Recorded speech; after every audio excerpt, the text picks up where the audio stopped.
নমস্কাৰ ডিজিটেল আসামলৈ আপোনালোক সকলোকে স্বাগতম জনাইছো আমি আলোচনা কৰি আছো সিটা 2024 বৰ্ষৰ বাবে আসামিজ ল্যাঙ্গুৱেজ সো ইয়াৰ আগৰ ভিডিওটিত বহুজনে কমেন্ট কৰিছিলে যে কিছু আমাৰ ষ্টেটমেন্টৰ কোৱেশ্চন থাকে উক্তি আৰু যুক্তি এনে ধৰণৰ কোৱেশ্চন থাকে সো তেনে ধৰণৰ কোৱেশ্চন কিছু আলোচনা কৰাৰ কথা কৈছিলে তো আজিৰ এই ভিডিওটিত আমি আলোচনা কৰিম তেনে ধৰণৰ কিছু কোৱেশ্চন আমি আলোচনা কৰিম উক্তি আৰু যুক্তি থকা পেপাৰ 1 ৰ হ'ব পাৰে পেপাৰ 2 দুটাৰে লোৱা হৈছে গতিকে বৰ্তমান সময়ত আমি 2023 বৰ্ষৰ পৰা এনে ধৰণৰ কোৱেশ্চন বেছিকৈ দেখা পাওঁ উক্তি আৰু যুক্তি বা ষ্টেটমেন্ট বেসড কোৱেশ্চন আমাৰ আহে গতিকে তেনে ধৰণৰ কিছু কোৱেশ্চন আমি আজিৰ এই ভিডিওৰ জৰিয়তে আলোচনা কৰিম তো আপোনালোকে আগৰ ভিডিওবিলাক চাব প্লেলিষ্টত আপোনালোকে যাওক সিটাত আসামিজ ল্যাঙ্গুৱেজ তো তাত আপোনালোকে সকলো বিলাক ভিডিও চাব পাৰিব বাকি এইখিনিতে আপোনালোক দুটা কোৰ্স সম্পৰ্কে জনাব বিচাৰিছো পেডাগজি কোৰ্স তো সিটাত অসমীয়া ভাষাৰ বাবে আছে পেপাৰ 1 পেপাৰ 2 ইয়াত ভিডিও লেকচাৰ পিডিএফ নোট আছে মক টেষ্ট আছে প্ৰিভিয়াস ইয়াৰ কোৱেশ্চন পেপাৰ বিলাক আছে উইথ এনসাৰ 2012 পৰা 2024 লৈকে ইয়াত পেডাগজি আৰু গ্ৰামাৰ দুটা সেকশন ইয়াত আছে তো যদি আপোনালোকে ইন্টাৰেস্টেড হয় লিংক ডেসক্ৰিপচন বক্সত দিয়া আছে তাৰ পৰা আপোনালোকে পাৰচেজ কৰিব পাৰিব আনটো হৈছে টেটকাম ৰিক্ৰুটমেন্ট এক্সাম যি অনুষ্ঠিত হ'ব জিটিপিজিটিৰ বাবে তো এই এক্সামৰ বাবে পেডাগজি কোৰ্স এটা লঞ্চ কৰা হৈছে ইয়াতো আপোনালোকে video lecture PDF notes additional notes mock test এই সকলো বিলাকে লাভ কৰিব তো দুটা কোৰ্সৰ লিংক ডেসক্ৰিপচন বক্সত দিয়া আছে নাইবা আপোনালোকে ওয়েবসাইটৰ পৰাও পাৰচেজ কৰিব পাৰে www.digitalassam.in নাইবা মোবাইল এপ ডিজিটেল আসাম এই মোবাইল এপটো আপোনালোকে ডাউনলোড কৰি ল'ব পাৰে প্লে ষ্টৰৰ পৰা তাৰ পৰা আপোনালোকে পাৰচেজ কৰিব পাৰিব আৰু এই এপ আৰু ওয়েবসাইটতে আপোনালোকে কোৰ্সসমূহ এক্সেছ কৰিব পাৰিব ঠিক আছে তো এতিয়া আৰম্ভ কৰিছো আজিৰ ভিডিওটি প্ৰথম প্ৰশ্নটো লৈছো ইয়াতে এটা উক্তি আৰু এটা যুক্তি দিয়া হৈছে উক্তিটোত কৈছে যে জন্মগতভাৱে বা জিনীয়ভাৱে নিৰ্ধাৰিতভাৱে শিকাৰুৱে ভাষা শিকে আৰু পৰিৱেশে এই ক্ষেত্ৰত কোনো ভূমিকা পালন নকৰে যে আমি প্ৰথমতে উক্তিটো চাই লৈছো যে উক্তিটো শুদ্ধ নে অশুদ্ধ তো উক্তিটোত কৈছে যে জন্মগতভাৱে বা জিনীয়ভাৱে নিৰ্ধাৰিতভাৱে শিকাৰুৱে ভাষা শিকে যে আমি ভাষা যে শিকো প্ৰতিজন শিশুৱে বা প্ৰতিজন ব্যক্তি আমি ভাষা শিকিছো কিহৰ বাবে যে জন্মগতভাৱে আমি লাভ কৰিছো কাৰণে আমি ভাষা শিকিছো এই ক্ষেত্ৰত পৰিৱেশৰ কোনো ভূমিকা নাই বুলি কৈছে যে পৰিৱেশে কোনো ভূমিকা পালন নকৰে বুলি কৈছে তো এটো সম্পূৰ্ণভাৱে ভুল হয় কাৰণ আমি ভাষা শিকো পৰিৱেশৰ পৰা হয় জন্মগতভাৱে আমি ভাষা শিকাৰ যেটো দক্ষতাটো আমি লাভ কৰো এটো শুদ্ধ যাক আমি এলএডি বুলি কোৱা হয় ল্যাঙ্গুৱেজ একুইজিশন ডিভাইস বুলি কোৱা হয় আৰু এটো আমি জন্মগতভাৱে লাভ কৰো কিন্তু মাতৃগৰ্ভত কোনো শিশুৱে ভাষা শিকি নাহে ভাষা আমি পৰিৱেশৰ পৰা শিকো কিন্তু শিকাৰ যেটো দক্ষতা আমাৰ থাকিব হেতু কিন্তু আমি জন্মগতভাৱে লাভ কৰো তো ইয়াতে আমাৰ কি হল এই যেটো ষ্টেটমেন্ট বা উক্তি দিছে এটো সম্পূৰ্ণৰূপে ভুল বা অশুদ্ধ হয় এতিয়া আমি যুক্তিটো চাব লাগিব আৰু এই যুক্তিটোত কি কৈছে যে শিকাৰু কেন্দ্ৰিক শ্ৰেণীকোঠাৰ পৰিৱেশে ভাষাৰ আহৰণত বিস্তৰ প্ৰভাৱ পেলায় তো এই যেটো ষ্টেটমেন্ট দিয়া হৈছে এটো কিন্তু সম্পূৰ্ণৰূপে শুদ্ধ হয় কিয় শুদ্ধ হয় ইয়াতে শিকাৰু কেন্দ্ৰিক শ্ৰেণীকোঠাৰ পৰিৱেশৰ কথা কৈছে গতিকে আমাৰ শ্ৰেণীকোঠাৰ যেটো পৰিৱেশ আমি যেতিয়া ভাষা শিকাম ভাষা শিকাৰ যেটো ক্লাছৰুম হ'ব সেই ক্লাছৰুমটো ভাষা শিকাৰ বাবে উপযোগী হ'ব লাগিব যেটো তাত লৰাছলে ভাষা আহৰণ কৰিব নতুন ভাষা এটা শিকি আছে গতিকে ক্লাছৰুমটো কি হ'ব লাগিব ভাষা আহৰণৰ ক্ষেত্ৰত সুবিধাজনক হ'ব লাগিব গতিকে সেই কাৰণে ইয়াত কৈছে যে পৰিৱেশে শ্ৰেণীকোঠাৰ যেটো পৰিৱেশ থাকিব সেই পৰিৱেশে কিন্তু ভাষা আহৰণৰ ক্ষেত্ৰত প্ৰভাৱ পেলাব ডেফিনেটলি প্ৰভাৱ পৰিব এটা উদাহৰণ স্বৰূপে যদি কওঁ যে যেটো ভাষা হয়তো শিকাই থকা হৈছে ক্লাছৰুমটোত যদি সেই ভাষাটোৰ প্ৰয়োগ কৰিবলৈ দিয়া নহয় তাত যদি লৰাছলিৰ মাজত সেই ভাষাটো প্ৰয়োগ কৰিবলৈ দিয়া নহয় তেনেহলে ভাষাটো আহৰণ কৰাৰ ক্ষেত্ৰত অসুবিধা হ'ব গতিকে ক্লাছৰুমত তেনে ধৰণৰ এটা পৰিৱেশ দিব লাগিব বা সেই এনভায়ৰনমেন্টটো তেনে ধৰণৰ হ'ব লাগিব যাতে হিহঁতে মুক্তভাৱে সেই ভাষাটো যেটো ভাষা শিকি আছে লক্ষ্য ভাষাটো হিহঁতে কোৱাৰ সুবিধা পায় ক্লাছৰুমৰ বিভিন্ন ঠাইত সেই ভাষাটোৰ বিষয়ে বিভিন্ন চাৰ্ট হওক বা তেনে ধৰণৰ কিছু টিএলএম বিলাক আৰি থোৱা থাকিব লাগিব গতিকে শ্ৰেণীকোঠাৰ যেটো পৰিৱেশ হেতু ভাষা আহৰণৰ ক্ষেত্ৰত যথেষ্ট প্ৰভাৱ পেলাব ঠিক আছে তো এইটো আমাৰ কি হল শুদ্ধ হল আৰু আমি যদি চাও অপচন কেইটা কিন্তু আমি ভালদৰে চাব লাগিব কেনে ধৰণে আছে প্ৰথম অপচনত কৈছে যে এ অশুদ্ধ আৰ শুদ্ধ তো এটো আমাৰ উত্তৰ হ'ব কাৰণ এটো আমি কি পালো অশুদ্ধ পালো আৰু যেটো তলত আৰ দিছে বা যুক্তি দিছে এটো আমি শুদ্ধ পালো তো উত্তৰ অপচন নম্বৰ এ হ'ব আৰু বাকি কেইটা কিয় নহয় কাৰণ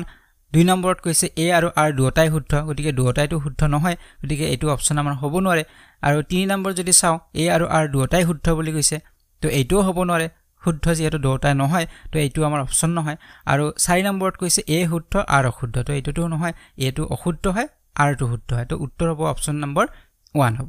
তো তেনে ধৰণে আমি উক্তি আৰু যুক্তিসমূহ এনসাৰ বিলাক আমি কৰিব লাগিব গতিকে আমি অপচনছ কেইটা ভালদৰে চাব লাগিব কোনটো অপচনত কি দিয়া আছে এতিয়া নেক্সট কোৱেশ্চনলৈকে আইছো কোৱেশ্চন নম্বৰ 2 লৈকে ইয়াতে এটা উক্তি দিয়া হৈছে উক্তিটোত কৈছে যে প্ৰাৰম্ভিক পৰ্যায়ত ভাষাৰ সঠিকতা আটাইতকৈ গুৰুত্বপূৰ্ণ উক্তিটোত কি কৈছে যে প্ৰাৰম্ভিক পৰ্যায়ত ইনিশিয়াল যেটো স্টেজ থাকিব বা আমি আৰম্ভণি বুলি কৈছো যে আৰম্ভণিতে বা প্ৰাইমাৰী বা প্ৰি প্ৰাইমাৰী ক্ষেত্ৰত আমি যদি কওঁ যে এই সময়ছোৱাত ভাষাৰ সঠিকতা আটাইতকৈ গুৰুত্বপূৰ্ণ বুলি কোৱা হৈছে একেবাৰে যেটো আৰম্ভণি হ'ব শিশুসকলে যেতিয়া ভাষা এটা শিকা আৰম্ভ কৰিছে প্ৰি প্ৰাইমাৰী ষ্টেজৰ কথা আমি যদি কওঁ তো এই সময়ছোৱাত ভাষাৰ সঠিকতাটো বেছি গুৰুত্বপূৰ্ণ বুলি কৈছে যে ভাষাটো কি হ'ব লাগিব সঠিক হোৱাৰ ওপৰত গুৰুত্ব দিব লাগিব ল'ৰা ছোৱালীক যাতে ভাষাটো সঠিকভাৱে পৰিৱেশন কৰিব পাৰিছে তাৰ ওপৰত আমি গুৰুত্ব দিব লাগিব তো এইটো সম্পূৰ্ণৰূপে কি হ'ব ভুল হ'ব কাৰণ প্ৰাৰম্ভিক পৰ্যায়ত ভাষাৰ সঠিকতাৰ ওপৰত আমি আটাইতকৈ গুৰুত্বপূৰ্ণ বুলি ভাবিব নোৱাৰিম বা তাত আমি গুৰুত্ব দিব নালাগিব আটাইতকৈ গুৰুত্ব ডেফিনেটলি দিব লাগিব যেহেতু ইয়াত শব্দ এটা আছে আটাইতকৈ গুৰুত্ব তো এইটো আমাৰ ভুল হ'ব কিয় ভুল হ'ব কাৰণ আৰম্ভণিতে বা ইনিশিয়াল ষ্টেজত প্ৰাৰম্ভিক পৰ্যায়ত ডেফিনেটলি ল'ৰা ছোৱালীসকলে ভাষা শিকাৰ ক্ষেত্ৰত ভুল কৰিব আৰু সেই ভুলবিলাক যদি আমি শুধৰণি কৰিবলৈ চাওঁ আৰম্ভণি পৰ্যায়তে তেনেহলে সিহঁতৰ ল্যাঙ্গুৱেজ ডেভেলপমেন্ট নহব সিহঁতে ভাষাটো আৰম্ভণিতে যেতিয়া সিহঁতে ভুল বুলি ভাবিব সিহঁতক বাৰে বাৰে আমি ভুলবিলাক শুধৰণি কৰিবলৈ যাম তেতিয়া সিহঁতৰ ল্যাঙ্গুৱেজ ডেভেলপমেন্টটো সিহঁতৰ কমকে হ'ব গতিকে আৰম্ভণি পৰ্যায়ত আমি ভাষাৰ সঠিকতাটোৰ ওপৰত ইমান বেছি গুৰুত্ব দিব নালাগিব যাতে সেই ভাষাটোৰ জৰিয়তে সিহঁতে মনৰ ভাৱবিলাক প্ৰকাশ কৰিব পাৰিছে নে পৰা নাই তাৰ ওপৰত আমি গুৰুত্ব দিব লাগিব সঠিকতা বুলি কোৱাৰ লগে লগে গ্ৰামাৰৰ কথা আহিব সঠিক শব্দ ভাণ্ডাৰৰ কথা আহিব তাত ষ্ট্ৰাকচাৰৰ কথা আহিব গতিকে এই যিবিলাক কথা এইবিলাক আমাৰ পৰৱৰ্তী সময়ত আমি গুৰুত্ব বেছিকে দিব লাগিব এনেকুৱা নহয় যে আমি একেবাৰে গুৰুত্ব দিব নালাগে ডেফিনেটলি গুৰুত্ব দিব লাগিব কিন্তু আটাইতকৈ গুৰুত্বপূৰ্ণ বুলি আমি ভাবিব নালাগিব বা তাত গুৰুত্ব দিব নালাগিব তো এইটো আমাৰ কি হল উক্তিটো আমাৰ ভুল হল অশুদ্ধ হল এতিয়া আমি যুক্তিটোলৈকে আহিছো যুক্তিটোত কি কৈছে যে প্ৰাৰম্ভিক পৰ্যায়ৰ পাঠ্যক্ৰমত ব্যাকৰণৰ অন্তৰ্ভুক্তি অপৰিহাৰ্য এইটো একেবাৰে শুদ্ধ হয় যে প্ৰাৰম্ভিক পৰ্যায়ত কিন্তু ব্যাকৰণৰ অন্তৰ্ভুক্তি থাকিব লাগিব অপৰিহাৰ্য এনেকুৱা নহয় যে ব্যাকৰণ নহলেও চলিব হিয়তক যিকোনো আমি শিকালো কোনো গ্ৰামাৰ আমি ফলো কৰা নাই তেনে ধৰণৰ হলে নহব প্ৰাৰম্ভিক পৰ্যায়ৰ পৰাই গ্ৰামাৰ আমি হিয়তক শিকাব লাগিব কিন্তু সঠিকতাৰ ওপৰত আমি আটাইতকৈ বেছি গুৰুত্ব দিব নালাগিব তো এতিয়া আমি কি পালো প্ৰথমটো আমি ভুল পালো দ্বিতীয়টো আমি কি পালো শুদ্ধ পালো এতিয়া আমি বাছিব লাগে অপচন কেলা যেটা আমি চাও প্ৰথমটোত কৈছে এ অশুদ্ধ আৰু শুদ্ধ এতিয়া এক নম্বৰ অপচনটো আমাৰ শুদ্ধ হ'ব লাগে যেহেতু ইয়াত প্ৰথমটো আমি অশুদ্ধ পাইছো দ্বিতীয়টো আমি কি পাইছো শুদ্ধ পাইছো কিন্তু তথাপি আমি বাকি এটা অপচন এবাৰ চাই ল'ব লাগিব যে দুই নম্বৰত কি কৈছে এ আৰু আৰ দুটাই শুদ্ধ গতিকে দুটাইটো শুদ্ধ নহয় গতিকে আমি চাবলগীয়া নাই আৰু তিনি নম্বৰটো হে একেই কৈছে যে দুটাই শুদ্ধ নহয় আৰু 4 নম্বৰত কৈছে এ শুদ্ধ আৰু অশুদ্ধ গতিকে এইটোও নহয় তো উত্তৰ হ'ব আমাৰ অপচন নম্বৰ 1 হ'ব এ অশুদ্ধ আৰু শুদ্ধ তো এতিয়া নেক্সট কোৱেশ্চন নম্বৰ 3 লৈকে আইছো ইয়াতে উক্তি এটা দিয়া হৈছে আৰু উক্তিটোত কৈছে যে প্ৰাথমিক পৰ্যায়ত পঠন আৰু লিখন দক্ষতাই সমালোচনাত্মক বা সুবিবেচক চিন্তনত সহায় কৰে তো উক্তিটো আমাৰ কি হ'ব উক্তিটো শুদ্ধ হ'ব কিয় শুদ্ধ হ'ব যে কি কৈছে যে প্ৰাথমিক পৰ্যায়ত পঠন আৰু লিখন দক্ষতাই সমালোচনাত্মক বা সুবিবেচক চিন্তনত সহায় কৰে গতিকে প্ৰাথমিক পৰ্যায়ত যে ল'ৰা ছোৱালীক আমি পঠন দিও বা হেতক লিখন দিও এই দক্ষতা হেতে যেতিয়া লাভ কৰিব তেতিয়া হেতে কি কৰিব পাৰিব সমালোচনাত্মক বা সুবিবেচক চিন্তনত সহায় কৰিব আৰু পঠন মানে কি পঠন মানে হৈছে অকল পঢ়াই নুবুজায় পঢ়াৰ লগতে তাৰ অৰ্থ উদ্ধাৰ কৰাটোও বুজায় গতিকে পঢ়াৰ লগতে সেই পঢ়ি থকা কথাখিনিৰ হিয়তে অৰ্থ উদ্ধাৰ কৰিব পাৰিছে গতিকে এই যে পঠন হল হিয়তৰ এই যে লিখন দক্ষতা হিয়তে শিকিলে ইয়াৰ ফলত হিয়তে সমালোচনাত্মক আৰু সুবিবেচক চিন্তন কৰিব পাৰিব কাৰণ আমি চিন্তা কৰাৰ বাবে আমাক কিহৰ প্ৰয়োজন হয় ভাষাৰ প্ৰয়োজন হয় চিন্তা যে আমি কৰো এই চিন্তা কৰাৰ বাবে আমাক কিহৰ প্ৰয়োজন হ'ব ভাষাৰ প্ৰয়োজন হ'ব ভাষা নোহোৱাকে আমি কিন্তু চিন্তা কৰিব নোৱাৰো আপোনালোকে চাবচোন আমি চিন্তা কৰিলে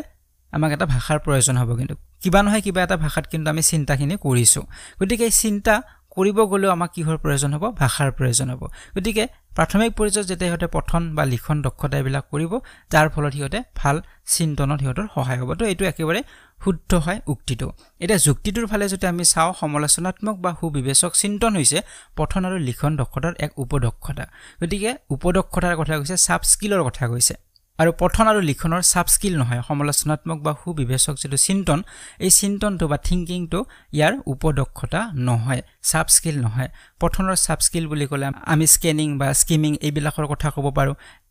আৰু ৰাইটিংৰ সাব স্কিল বা লিখনৰ সাব স্কিল বুলি ক'লে আমি হ্যান্ড ৰাইটিং পঢ়িব স্পেলিং পঢ়িব পাৰে পাংচুৱেচন পঢ়িব পাৰে তো এইবিলাক পঢ়িব তাত গতিকে সুবিবেচক যেটো চিন্তন এটো পঠন আৰু লিখনৰ উপদক্ষতা নহয় গতিকে আমি উক্তিটো শুদ্ধ পালো আৰু যুক্তিটো আমি কি পালো ভুল পালো তো আমি যদি অপচন কিটা চাও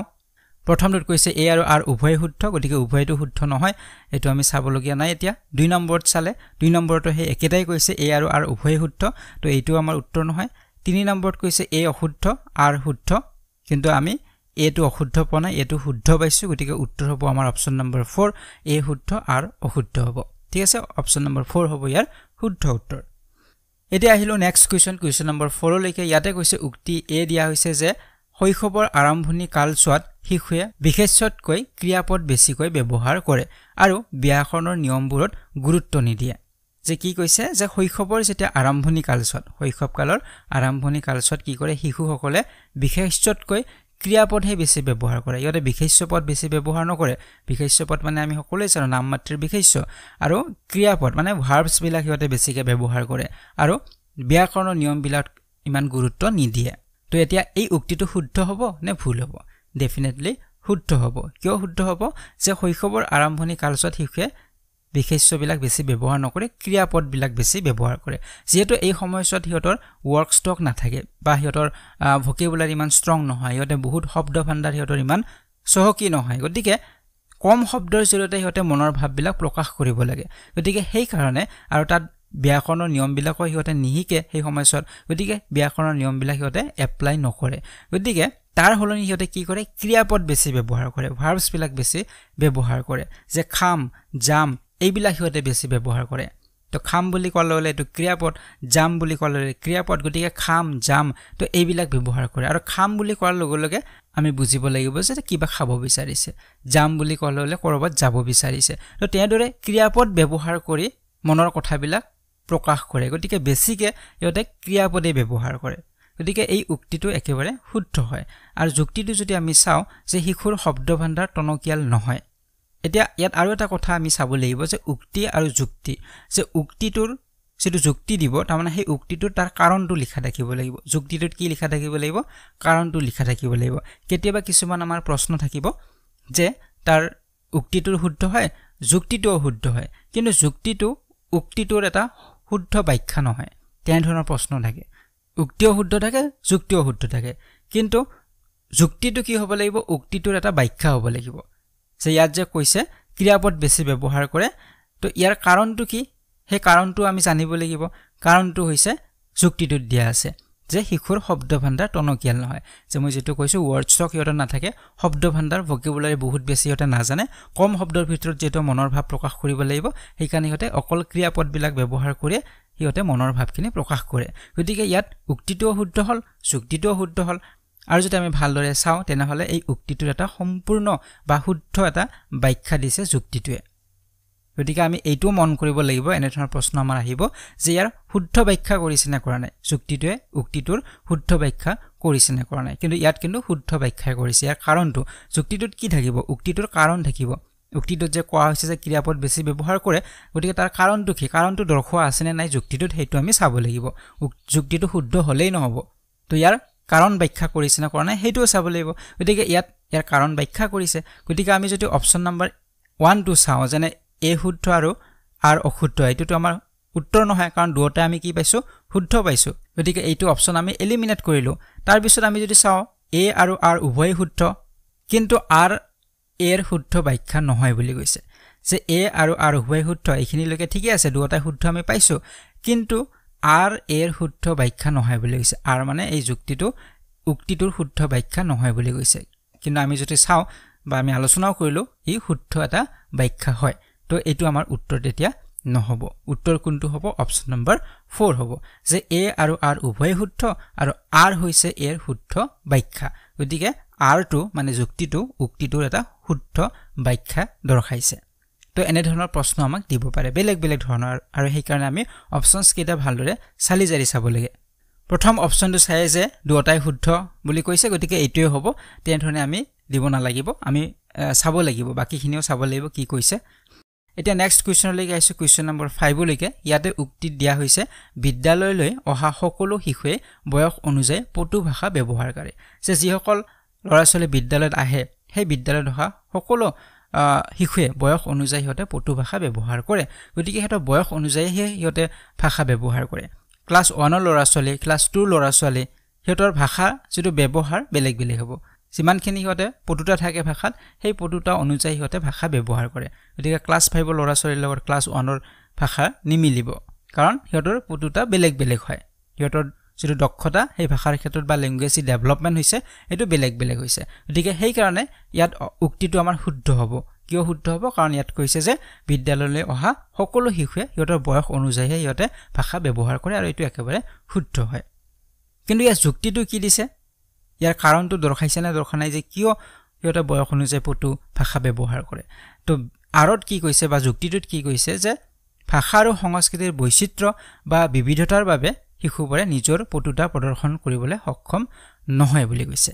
তো এইটো আমি যদি চাওঁ এটো ভুল এটা যুক্তি দিয়া হৈছে কিয় যুক্তিটো ভুল হৈছে কাৰণ ভাষা আৰু সংস্কৃতিৰ বৈচিত্ৰ্য বা বিবিধতাৰ বাবে শিশুবোৰে নিজৰ পটুটা প্ৰদৰ্শন কৰিবলৈ সক্ষম নহয় বুলি কৈছে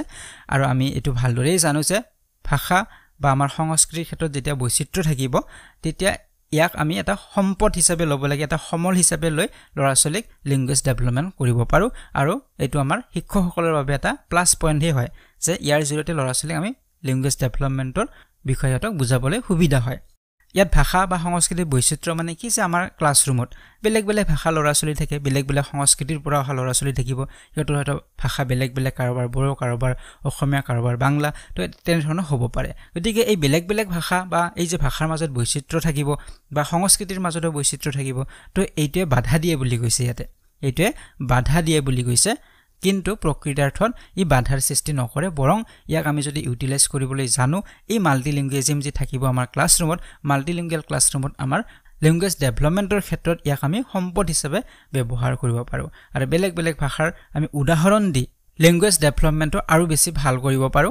বা হেতক পাৰ্থক্যবিলাক বুজাব পাৰো কোনটো ভাষাৰ লগত কোনটো পাৰ্থক্য শব্দবিলাকৰ মাজত কি পাৰ্থক্য তো এইবিলাক আমি বেছি হেতক স্পষ্টকৈ বুজাব পৰা যায় গতিকে ই কেতিয়াও বাধাৰ সৃষ্টি নকৰে গতিকে সেই কাৰণে আমাৰ কি হল যুক্তিটো আমাৰ ভুল হল উক্তিটো আমাৰ শুদ্ধ হয় গতিকে উত্তৰ হ'ব অপচন নম্বৰ 4 হ'ব এ শুদ্ধ আৰু অশুদ্ধ হয় বাকি কিটা নহয় এই কাৰণে কাৰণ এ আৰু আৰ দুটাই শুদ্ধ বুলি কৈছে 3 নম্বৰত 2 নম্বৰটো কৈছে এ আৰু আৰ দুটাই শুদ্ধ তো এইবিলাকটো নহয় তো উত্তৰ অপচন নম্বৰ 4 হ'ব তো এটা আছে নেক্সট কোৱেশ্চন নম্বৰ 6 লৈকে ইয়াতে উক্তিটো দিয়া হৈছে যে বিশিষ্ট ধ্বনিগত বানানৰ বা ফনেটিক স্পেলিং ব্যৱহাৰে শিশু শুদ্ধ বানান লিখিবলৈ শিকাৰ ক্ষমতা লেহেমিয়া কৰি তোলে তো ইয়াত উক্তিটোত কৈছে ফনেটিক স্পেলিংৰ কথা কৈছে যে বিশিষ্ট ধ্বনিগত বানান বা ফনেটিক স্পেলিং যেটা ব্যৱহাৰ কৰে তেতিয়া শিশুসকলৰ যেটো বানান লিখাৰ যেটো ক্ষমতা এটো লেহেমিয়া কৰি তোলে বুলি কৈছে এটা ফনেটিক স্পেলিং মানে কি আমি জানিব লাগিব ধ্বনিগত বানান মানে কি হয় হেতু আমি জানিব লাগিব সো ফনেটিক স্পেলিং বা ধ্বনিগত বানান মানে হৈছে ধ্বনিৰ ওপৰত ভিত্তি কৰি বানান লিখা যে আমাৰ যিবিলাক লেটাৰছ থাকিব সেই লেটাৰছ বিলাকৰ বা অক্ষৰ বুলি যদি কওঁ সেই অক্ষৰ বিলাকৰ একোটা কি আছে ধ্বনি আছে উচ্চাৰণ আমি যে কৰো তাৰ একোটা সাউন্ড আছে তো এই যে ধ্বনি এই ধ্বনি অনুযায়ী যেতিয়া ল'ৰা ছোৱালীয়ে লিখিবলৈ শিকিব যে কলম বুলি গলো তে ক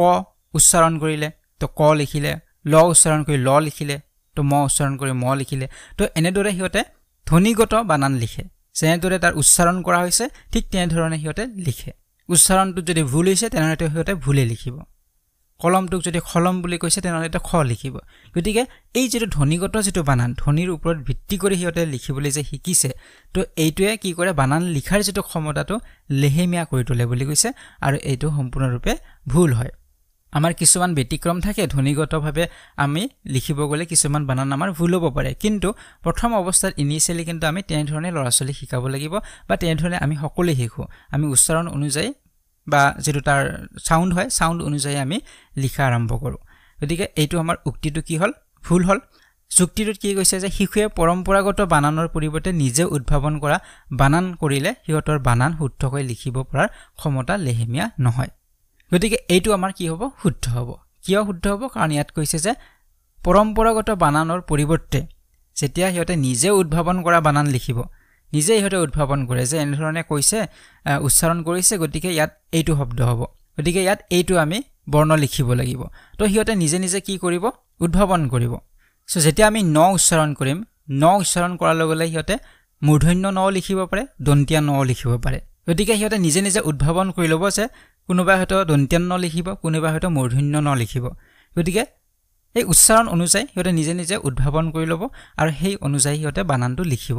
এনে ক্ষেত্ৰত কেতিয়াবা সিহঁতৰ ভুল হ'ব পাৰে কিন্তু সেই ভুলটো আমি শুধৰাই দিব পাৰোঁ কিন্তু এইটোৱে বানান লিখাৰ যেটো ক্ষমতাটো কেতিয়াও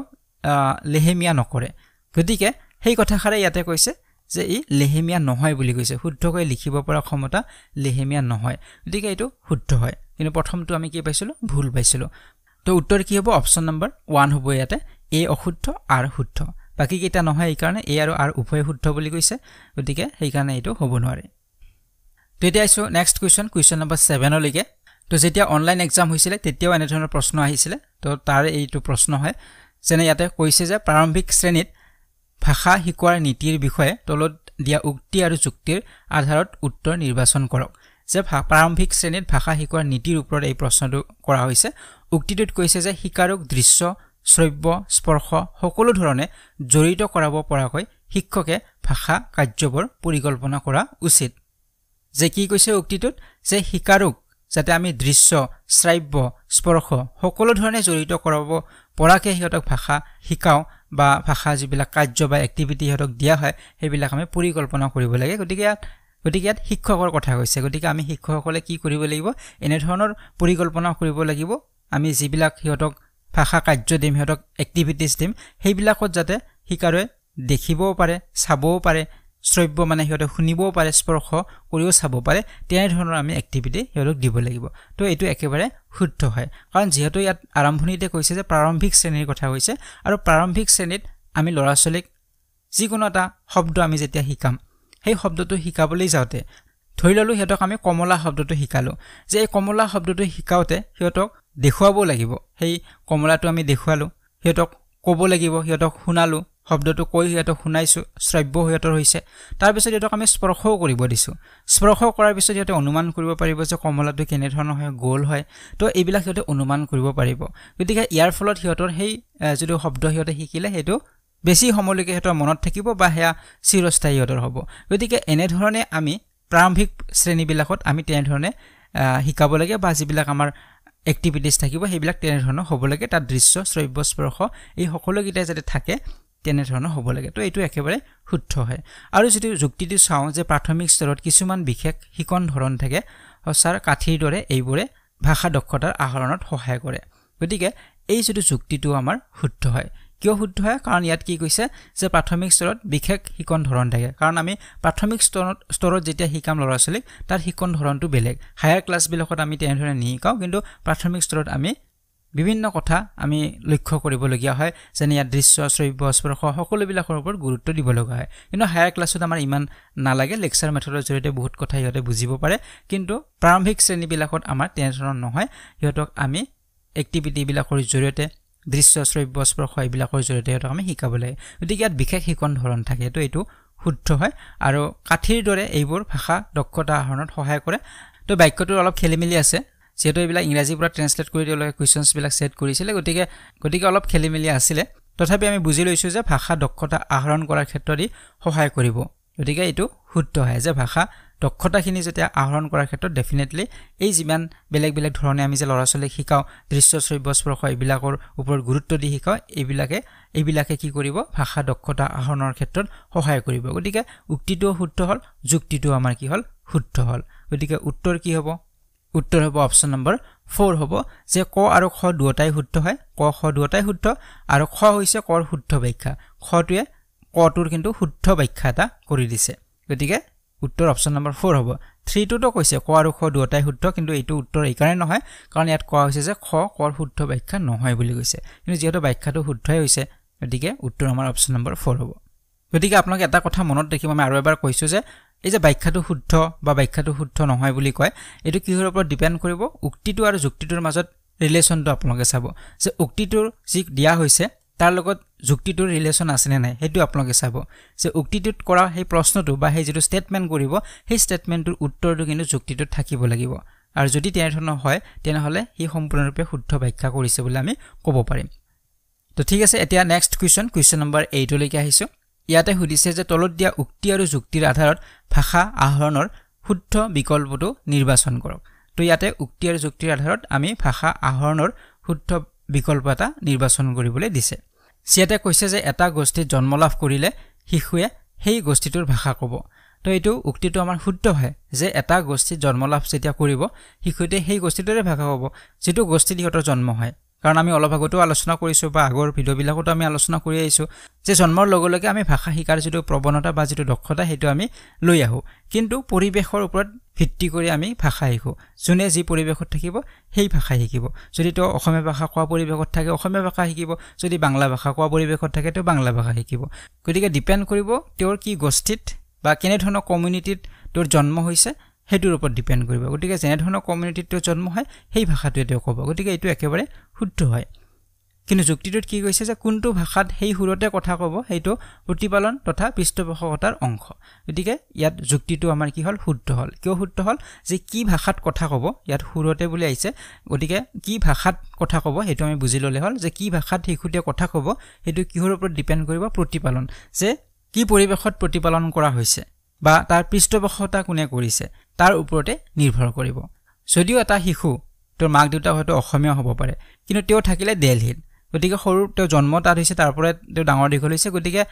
তেনেদৰে তেওঁ কি শিকিলে তেওঁ হিন্দী ভাষা শিকিলে গতিকে তেওঁৰ সেই প্ৰতিপালন যে তাত হৈছে তাৰ ওপৰত ডিপেন্ড কৰিছে পৃষ্ঠপোষকতা তাৰ ওপৰত ডিপেন্ড কৰিছে গতিকে যেটো গোষ্ঠীত জন্ম লাভ কৰিব তোৰ মাক দেউতা কি হয় হেতু ডিপেন্ড নকৰিব তেওঁৰ যি গোষ্ঠীত জন্ম লাভ কৰিব বা যেটো কমিউনিটিত তেওঁ জন্ম লাভ কৰিব সেই কমিউনিটিতে তেওঁ প্ৰতিপালন হ'ব বা পৃষ্ঠপোষকতা কৰিব তাৰ ওপৰত ডিপেন্ড কৰিব তেওঁ কি ভাষা ক'ব ঠিক আছে তো ইয়াতে উক্তি আৰু যুক্তি দুটাই আমাৰ কি হল শুদ্ধ হল তো উত্তৰ হ'ব অপচন নম্বৰ 1 হ'ব যে ক আৰু খ দুটাই শুদ্ধ আৰু খ হৈছে কৰ শুদ্ধ ব্যাখ্যা যেটো ব্যাখ্যাটো শুদ্ধকে কৈছে কৰ কথাখিনি খত শুদ্ধকে আমি পাইছো আৰু দুটাৰ মাজত কি পাইছো এটা ৰিলেচন পাইছো গতিকে ই শুদ্ধভাৱে ব্যাখ্যা কৰিছে উত্তৰ হ'ব আমাৰ অপচন নম্বৰ 1 হ'ব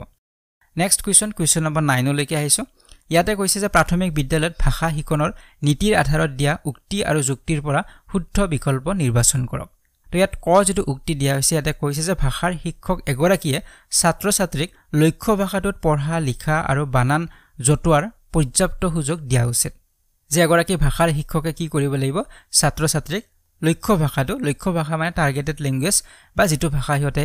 শিকি আছে বা শিক্ষকগৰাকীয়ে যেটো ভাষা শিকাই আছে হেতু হৈছে লক্ষ্য ভাষা গতিকে এই লক্ষ্য ভাষাটোত পঢ়া লিখা আৰু বানান জটোৱাৰ পৰ্যাপ্ত সুযোগ দিব লাগিব ডেফিনেটলি দিব লাগিব যি ভাষা আমি শিকাই আছো যদি আমি ইংৰাজী ভাষা শিকাই আছো ইংৰাজী ভাষাত পঢ়িবলৈ সুবিধা দিব লাগিব লিখিবলৈ সুবিধা দিব লাগিব বানান জটোৱাৰ সুবিধা দিব লাগিব গতিকে যিখিনি পৰ্যাপ্ত সুযোগ সেই সুযোগখিনি আমি যি ভাষাই নহওক যেটো আমি শিকাই আছো হেতুত আমি দিব লাগিব আৰু এটো একেবাৰে শুদ্ধ হয় গতিকে উক্তিটো আমি শুদ্ধ পালো এতিয়া আমি যুক্তিটো লৈকে আহিছো যুক্তিটোত কি কৈছে যে ভাষাৰ শিকন জ্ঞানৰ বিচুৰণ প্ৰদৰ্শন নহয় বৰঞ্চ ই শিক্ষাৰ্থীৰ কাৰণে অভিজ্ঞতালব্ধ শিকনৰ সহজ সাধ্যকৰণ যে এই যে ভাষা শিকাও লৰাছলিক বা আমি ভাষা যে শিকিছো এই ভাষা শিকাৰ ফলত জ্ঞানৰ বিচূৰ্ণ প্ৰদৰ্শন নহয় মানে জ্ঞানৰ ইয়াৰ বিচুৰণ নহয় মানে সেপাৰেট নহয় ভাগ নহয় ই পৃথক হৈ নাযায় যেতিয়া আমি ভাষা শিকিম বৰঞ্চ কি হ'ব এই ভাষাৰ জৰিয়তে আমি কি কৰিব পাৰিম অভিজ্ঞতালব্ধ শিকনৰ সহজ সাধ্যকৰণ আমাৰ শিকনটো জ্ঞান লাভ কৰাটো